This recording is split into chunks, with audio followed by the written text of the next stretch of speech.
All right, luxury in Volusia County. Not mad about it, especially on days like today. All the people who end up living in that building going to be having real nice views. Gorgeous today, and we'll carry that stretch of sunshine into the weekend, right? So while we're trending well here in Central Florida, down across the Caribbean, unfortunately, looks like Tropical Storm Melissa has other plans. As of the 2 o'clock advisory, maximum sustained winds remain at 45 miles per hour as this storm meanders and creeps across the Caribbean. You see the immense wind field as well as the widespread stretching rainfall. Its pressure still at 1,001 millibars, but the 5 o'clock update will be coming out shortly. We'll see if there's any significant changes.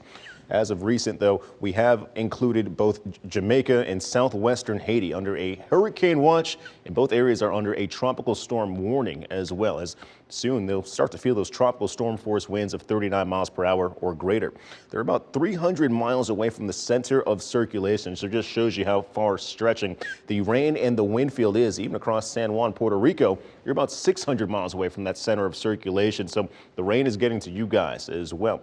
Taking a look at the intensity models for Melissa, this is going to be our next major hurricane. Some of the models are even pushing it towards a Cat 4 or even a Cat 5 over the course of the weekend. So it will undergo rapid intensification, and it looks like Jamaica will feel the brunt of that major hurricane strength as the storm will be just south of the island there as a Category 4 heading into the start of your upcoming work week with those strong hurricane force winds outlined here within that shade of red. Now you'll still see those tropical storm force winds as north as Cuba.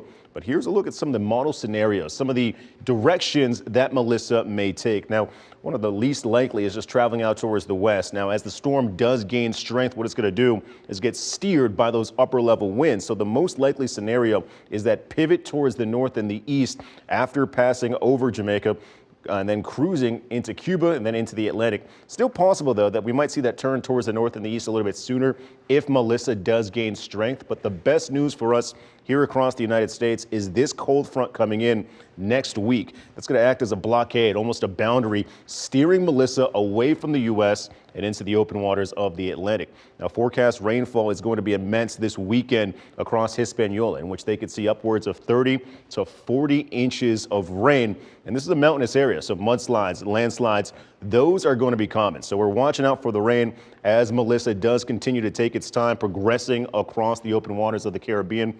The longer it takes, the more rainfall that they're going to see. But thankfully, that cold front that I just showed is going to keep us away from Melissa's impacts. We actually had a cold front pass by yesterday. That's across southern Florida, stalling out, high pressure taking its place, and that's what's kept us sunny and dry all throughout the day. Temperatures are back in the lower 80s and the upper 70s, and we have nothing to show on our live radar as we continue across the rest of your afternoon into the evening.